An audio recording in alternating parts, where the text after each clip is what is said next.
même que le gouvernement ne soit mis en place. Nous non, nous souhaitons que Sonko ne soit pas dans un gouvernement, nous souhaitons que Sonko n'ait conseil Diomaye ou Sonko soit mis à l'écart. Parce que nous, nous sommes japonais. Coalition, c'est-à-dire tandem Diomaye Sonko, dans un gouvernement, nous sommes dangereux pour nous. Y compris les gens de la société civile. Parce que dès qu'on a à l'époque allumé ça, donne quoi. Mais, quand nous avons Sonko comme Premier ministre, moi je crois que c'était le meilleur choix.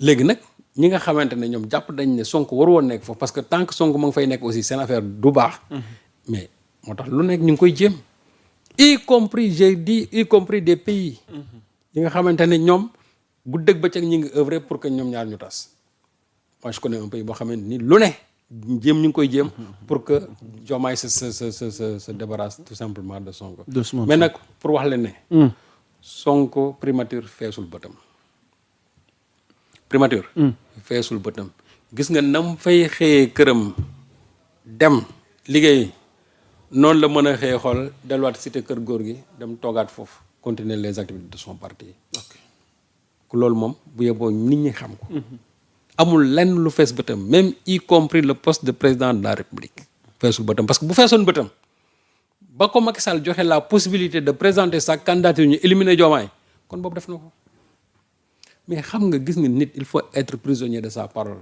gor ca wax ja mënoo taxaw nga ne man Diomaye mooy sunu candidat ñu xëy ubbil la brèche ne la mën nga présenter sa candidature nga ne non Diomaye sax newatu sunu candidat man maay ñëw su boobaa dafay am leneen loo xam ne day feeñ ci bëtu nit ñi moo tax ne serait-ce que pour sauver sa parole Ousmane Sonko a préféré déléguer la présidence de la République ñi naan ko nag nguur kenn du ko dénkaane peut-être que li lañ ci doon bañ mais aussi li ñu naan gor ca wax ja pour wan leen ne rek ne du loo xamante ni moo fees bëtam tey nag l'histoire est en train quand même de prendre une autre tournure mais li wërta wër ne mooy histoire lu mu tournure bu mën a jël toujours c'est le peuple souverain qui va décider Diomaye quelles que soient ses ambitions 2029 bu sampoon une très grande coalition si le peuple n'en veut pas il ne sera plus président de la République. Ok Serigne Saliou alors dañuy terminer point boobu ak parti bi en question parce que defe naa Ousmane am na lu mu annoncé bi muy jeexal sortie bi bureau politique bi daje na am na lu ñu fa nas am na lu ñuy waajal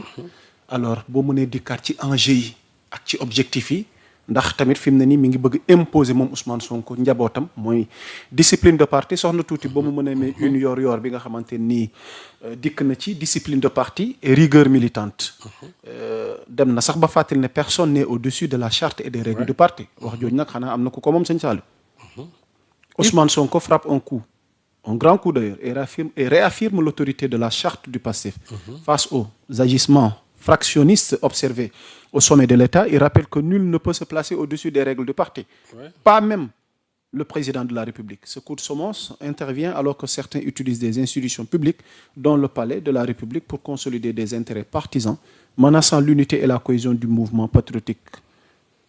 Daje bureau politique bi ginnaaw bi li xewé ba noppi. Non daje bureau politique bi moom en fait c'est pour parce que man ñu bari dañ def na bureau politique dee daje pour jël décision ci seen frère de parti xëy na démarche fractionniste bi mu amee nii. non loolu xam naa ne ça viendra.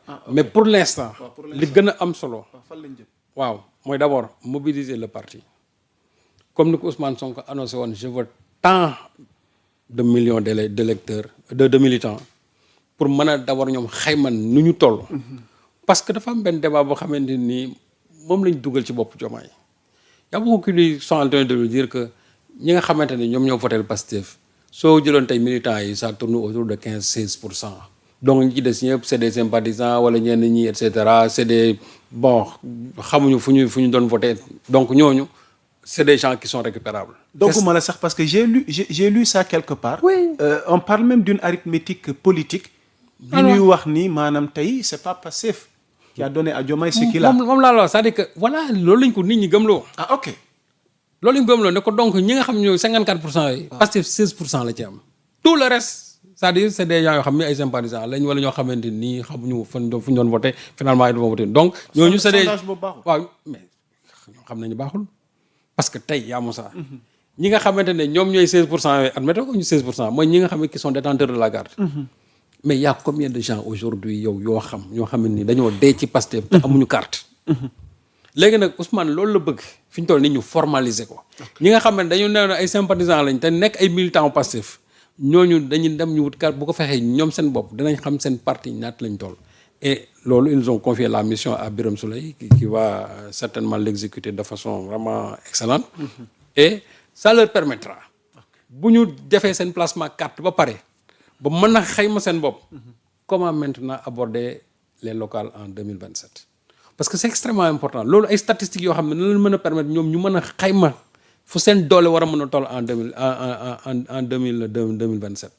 Contrairement à ceux qui sont en train de dire que Pastef 16% la am ils vont nag tomber des nues parce que xam nga déjà ñooñu ñoo voté woon à la présidentielle. surprise mënul am. non du am xam nga tax. ñooñu ñoo voté présidentielle te da nga daan gis présidentielle heure bu mu saan am bu législatif ñëwee il y a moins des fois sax 50% daawul am ci législative yi dañoo wax ne présidence de la république ci la nit ñi doon gën a concentré wu mais lu jëpp ci législative yi nit ñi ça les importe peu. Alors que tel n'a pas été le cas. Ousmane Sonko ñoom ni ñu mobilisé woon ci campagne présidentielle bi noonu la ñu mobilisé wu ci campagne législative bi. ba pare il est allé seul. parce que loolu aussi c'est important mu wax ko. il est allé seul xam nga moom daf ne. xam nga fee dañaan ay joomaay coalition joomaay ak yëpp ñu nga ca woon. waaw mais bii il a été très clair. c'est le Pastef qui ira seul. et quand il est allé seul. il a décroché encore les 54% yi nga xamante ne ñoom moom lañ amoon ci présidentielle bi ce qui veut dire quoi ce qui veut dire que ñooñu ce sont des militants de Pastef. duñu ce ne sont pas des sympathisants nii déedéet. ñooñu ce sont des militants soit détenteurs de la carte ou bien en tout cas de cœur du Pastef. et les législatives wane na ko léegi nag loolu dañ koy formaliser à travers le placement des cartes et 2027. je crois que les choses quand même vont être claires. ok defe naa waxtaan wi dafay dox di wéy yéen ñiy doog a dabe mun ngeen am seen i suggestions seen i questions pour kilifa gi moom Serigne Saliou Gueye alors kilifa gi dañuy ñëw ci beneen fait d'actualité. fi mu ne nii nag moom la ay di jàmbat askan wi di ko waxtaane mooy la candidature de l'ancien président Macky Sall. aux Nations Unies portée par le président burundais également mi nekk à la tête de l'Union africaine. Parlons à présent de cette candidature parce que Serigne Saliou au départ ñu bëri ne woon nañ ne mënta ne ay rêve la dégg nañ ci sax soxna Yacine Fall mi jiite tey justice la mu ca waxoon ak ñeneen ñi ci amoon position yàlla mi dara teewul là on nous apprend que mujj na am bi mu amee ba noppi nag léegi perspective yi li ne sunu kanam mais laataa ñu ñëw ci li ne sunu kanam yow en personne Serigne Saliou Gueye defe naa lu ci yor yaatal. ci boobu la candidature noo ko jàngate. xam nga ñun dañ njëkk a bind. daal ne l'ONU n'est pas un refuge en disant Macky face à sa dette de sang. ma def benn interview ak Robert Bourgi qui a soulevé beaucoup de polémiques d'ailleurs.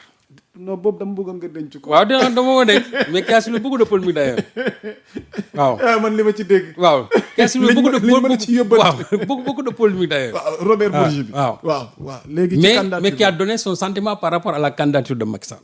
ok quel que soit nag ses liens d'amitié. candidature Macky Sall boo gisee ñun même tey yor tey bindaat nañ ci. am na lu ñu ci wax c'est-à-dire que vraiment l'incongruité vraiment de cette candidature là benn xam nga ñi nga xamante ne dañuy nekk candidat aux Nations Unies dañuy baaxoo yow sa dëkk yaa ma sa présenter sa candidature loolu dafa am point yu bëri même su fekkee ne ce n'est pas un impératif catégorique tuuti unu yor wi nga xamante ni Macky Sall ne ca kaw bu Madiambal Diagne mais ñooguñ ci Madiambal mais l'incongruité diplomatique du parrainage burundais. voilà dinaa ñëw ci loolu. xam nga tey Macky Sall bu ñu demee ba nga xamante ne mi ngi présenté candidature am. li ci gënoon jekk mooy sa réew jël ko porté ko sa réew bu ko porté.